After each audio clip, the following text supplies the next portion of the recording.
Hey, welcome back. Today's episode, I'm going to go through a handful of options in Bitcoin Not's node client. Now, remember recalling from the previous episode on how you would set up and run each of your Bitcoin node clients, whether it's core and knots. Well, in the case of knots, there are more configurable parameter options that are available for node operators to be able to fine-tune their policies that would best serve their independent and sovereign needs. That's the beauty of what Bitcoin Knots has to offer over and above what Bitcoin Core offers out of the box, which is very few options, is nowhere near as flexible as Knots. So without further ado, I'm going to go through and just highlight for me what are the most indispensable, most important policy options available, please. So really there are three tabs that are on offer under the Bitcoin Knots node client. So you got Mempool, the one that says require transaction fees to be at least 0.0001 of a Bitcoin per kilobytes higher than transaction they are replacing. Now, this is actually important because it actually helps prevent abuse of what they call here replaced by fee and ensures fair fee bumping. Now, this actually prevents needless transactions at a much lower fees to creep into Mempool and then subsequently mined and include into the block on the blockchain, right? So this is a very important feature, and in fact this is standard of the box default option as provided by the Bitcoin Knots. It's always good to stick to that 0.0001 of a Bitcoin per kilobyte of transaction as a fee. The next one, which I decided to check the box because, and one other thing before I actually move on, incidentally, if you just hover your mouse into some of these options, you can see there is explanatory detail as to what it is about. So what is disallow most address reuse? Well, it really helps prevent linking transactions to the same identity, preserving privacy, user privacy of those transactions on the Bitcoin network. So I've decided to switch this on because I want to prune down these transactions to be from real individuals, not from any bots or any trolls or anything like that. So that is what this option provides. It actually prevents that abuse, if you like. So I think that's an important option, in my view at least, to enable. Keep the transaction memory pool under 300 megabytes, which is this penultimate option here. Now, if you don't do that, where you're going to find yourself very quickly, particularly once you've synchronized your client with your peers on the Bitcoin network, you're going to be seeing a whole wad of peers connecting to your node client, because that's how the Bitcoin community of node operators work. They connect with each other and start sharing the transactions from one node client to another. But if you don't kind of place a ceiling on how much megabytes capacity you're able to handle as a throughput on your node client on your laptop, then you're going to go gazunked. I mean, you're going to actually freeze and your node client will not become available to the next peer on the network. So it's very important you place that ceiling. And again, this is another default option, recommended option from the Bitcoin Knots client. So as soon as you install it, you would automatically see its suggestion of imposing 300 megabytes as that transaction memory pool ceiling. And likewise, where it says do not keep transactions in memory more than 336 hours. So it actually helps to purge stale transactions, thereby keeping your mempool fresh. So again, this is just normal housekeeping duties that you would expect to have in your node client as best practice more than anything else.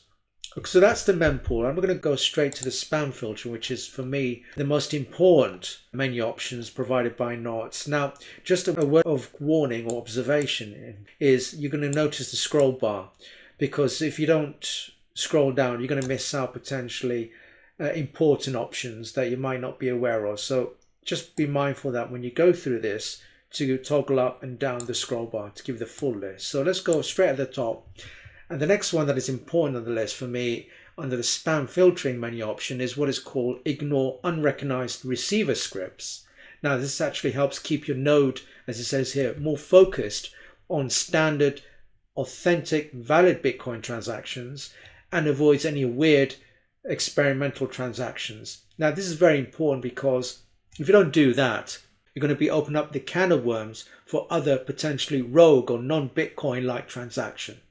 So any features that would help filter down to the absolutely genuine, authentic Bitcoin transaction in this spam filtering section, then I would advise that you switch all of those options on. This is one of the key ones, so I suggest you just switch that on. The next one on the list is to do with reject unknown witness script versions. So the purpose of this option is it helps prevent your node from processing potentially invalid or malicious data formats. Now, if you think about the structure of the transaction, is where the actual content of the transaction resides, right? So you need to actually ensure that there's no malicious attempts or providing any completely invalid non-Bitcoin-like data in the Bitcoin transaction themselves, in the actual payload of the transaction, if you like. So this is a very important feature to switch on. The next one on the list, the third one, is reject parasite transactions. Again, it's similar to the first one in that it would help your Bitcoin node client become more efficient in terms of how it would target and process those more genuine Bitcoin payment-like transactions, because switching this option on, not only will it help to become the node more efficient in terms of which transactions should accept and process on your mempool, but it will also help block any non-payment spam that could potentially clog up the network. Okay, so this is an important option that I would suggest you switch on your client. The next one is ignore transactions involving non-Bitcoin token asset overlay protocols, because similar to some of the other options, you're starting to see that the options in this spam filtering of the Bitcoin Knots client is the most important menu options and settings available.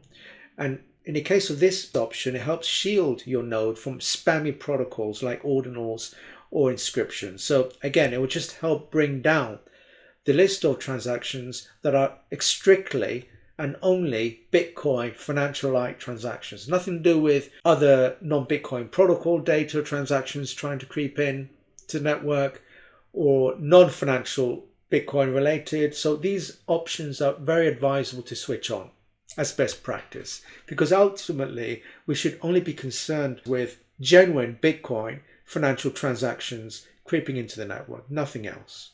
The next one is ignore transactions offering miners less than 0.0001 of a Bitcoin. So this is again another important way to distinguish between standard transaction fees for mining genuine, authentic Bitcoin financial-like transactions. And this is usually a standard fee amount. I think it's around $20. So it helps filter out low-fee spam that would just simply clog up the mempool unnecessarily and needlessly. The next one is delay accepting transactions spending coins that have been set at rest for 0.2 Bitcoin per block. Why does it matter? Well, it helps add friction to large value coin movements, which can help detect suspicious behavior. So again, anything that would raise alarms or any suspicious activity in the way that the transaction has been sent, including the fees that are being expended upon in order to mine those transactions on the Bitcoin network. So treat these options as red flags to avoid them creeping into the network. So an important feature to add to your Knots client. So the next one on the list is ignore transactions whose size with all unconfirmed ancestors exceeds 101k. Now this actually helps prevent bloated transaction chains. Now this feature or option is this one here. Right, this is very important. Again, it's trying to filter out suspicious looking payload, the actual size of the transaction payload itself, over a threshold amount, in this case over 101k. So this is an important feature to actually accept. You can actually increase the amount or lower it. The next one is ignore transactions if any ancestor would have more than 101k of unconfirmed descendants. This looks at the actual underlying descendant transactions underneath the one that's being processed. That's what this one specifically looks at, whereas the first one looks at the whole chain, transaction chain from top to bottom, whereas this one just looks at the bottom half, the actual descendant transactions. That doesn't exceed over 101k. All right, so you can specify that here. So I think it's an interesting option to consider and to accept, which is what I've done. The next one is ignore bare exposed public keys, pay to IP. This actually helps block outdated insecure transaction formats that leak identity. So remember, one of the many attributes that the blockchain network offers is user privacy of the transaction. So any identifiable information that's contained with those transactions need to be kept private, and this is one of the ways to do it. So I would suggest that you'd accept this default option, and also helps cater against any spams, right? So the less personal identifiable information are contained in those transactions for our own privacy interests, so much the better. Right, the next one is ignore bare exposed multi-sig scripts. So again, I haven't got it here, but it's just something that you just need to switch on. You just want to avoid any spam-like transactions creeping into the network. This is what this explanation that I'm showing you here is trying to explain, right? Which is simply, again, is another one of those default options that is provided to you, to your node client, once you've installed nodes. The next important one that I've added here is reject transactions that are only arbitrary data. It just helps ensure that your node isn't used as a data dump, right? So again, we should only accept transactions that are Bitcoin, genuine Bitcoin transactions, number one. Number two, that they only are financial related transactions, right? Sending and receiving Bitcoins transaction amounts between two sets of users on the network. That's it. That is all that we should accept. So again, this has never been available on the original Bitcoin Core client, but it is available, thank God, on Bitcoin nodes. So you can understand why it's rapidly becoming a popular node client to have. So that is the list that I'd like to run through with you today. That is all of the important ones that I have noted in my list, but you can see there are many others, and like I said, you can equally hover on some of the others that may be interesting for you to consider, and if you want, you can toggle and play around with them and accept it. Remember, every time you make changes to the client, you need to actually hit OK. Let me just bring this back up and restart your client, so the change will take effect the next time you decide to launch it up on your laptop. Okay, so that's what I'd like to share with you today. You can see that clearly there are a lot more features available under Bitcoin nodes than it is with Core, and you can understand why these features are so important that would enable you to have sovereign control over what goes in and what gets processed and mined in the actual Bitcoin network itself, right? So very, very useful. And with every release, future release, because you always see new updates, versions of these clients, you're going to start to see different sets, or even an extended set of features, brand new parameters for you to consider and play around. And like I said before, all you have to do is just to hover your mouse on those new ones, particularly to understand what it is all about. So that's all I like to run through you today. Hopefully you found today's episode useful. If you have, please don't forget to hit the like button, to share the video to colleagues, friends and family. And if you haven't done so already, please subscribe to my channel, as I regularly publish some interesting videos such as these. Anything to do with Bitcoin, blockchain technology and the future of finance. So till next time.